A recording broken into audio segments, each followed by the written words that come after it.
नमस्कार। तिरुपति बालाजी लड्डू विवाद में केंद्रीय मंत्री ने की सीबीआई जांच की मांग, बोली अब सीक्रेसी की जरूरत नहीं।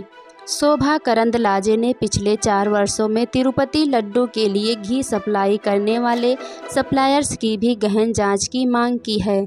उन्होंने कहा कि यह स्पष्ट होना चाहिए कि किन लोगों को टेंडर मिले और घी की आपूर्ति कहां लिए। घी सप्लाई करने वाले सप्लायर्स की भी गहन जांच की मांग की है। उन्होंने कहा कि यह स्पष्ट होना चाहिए कि किन लोगों को टेंडर मिले और घी की आपूर्ति कहां से की गई। करंदलाजे ने आंध्र प्रदेश सरकार से इस मामले में पूरी पारदर्शिता की मांग की है। बीजेपी नेता और केंद्रीय मंत्री शोभा करंदलाजे ने तिरुपति लड्डू से जुड़े विवाद को लेकर आंध्र प्रदेश सरकार से सख्त और निष्पक्ष जांच की मांग की है।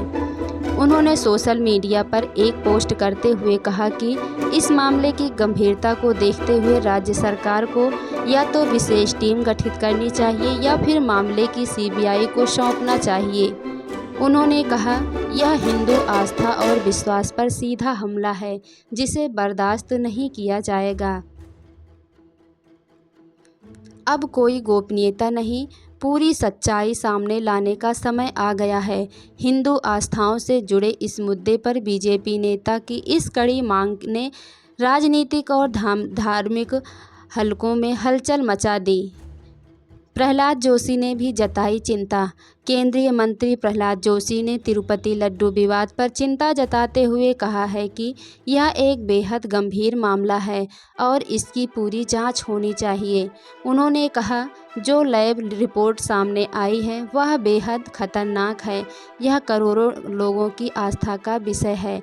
चंद्रबाबू नायडू द्वारा सार्वजनिक की गई इस रिपोर्ट की जांच होनी चाहिए और अगर यह सच साबित होती है तो दोषियों को कड़ी से कड़ी सजा मिलनी चाहिए। आंध्र प्रदेश के विश्व प्रसिद्ध मंदिर तिरुपति बालाजी के लड्डुओं के घी में मछली के तेल और जानवरों की चर्बी की बात से हंगामा मचा हुआ है। आंध्र प्रदेश सरकार ने दावा किया है कि जिस घी से लड्डू तैयार किए जाते हैं उसमें मिलावट पाई गई है। ये मिलावट पिछली सरकार के दौरान दिए गए घी के ठेके के चलते हुए इसको लेकर मंदिर समिति तिरुमला तिरुपति देवस्थानम ने कहा है कि जिस ब्लैक लिस्टेड सप्लायर के घी में मिलावट मिली है उसे पूर्व की जगन मोहन रेड्डी सरकार के दौरान ठेका दिया गया था। इन आरोपों पर केंद्र सरकार ने आंध्र प्रदेश सरकार से रिपोर्ट मांगी है और जांच के बाद कार्रवाई का भरोसा दिया है। लेकिन इस खुलासे के बाद एक तरफ देश भर में सनातनियों के बीच आक्रोश का भाव नजर आ रहा है। भोपाल जैसे कुछ शहरों में विरोध प्रदर्शन भी हुए हैं। सुप्रीम कोर्ट से लेकर हाई कोर्ट तक अर्जियां दी जा रही हैं। दूसरी ओर राजनीतिक आरोप प्रत्यारोप भी जारी है।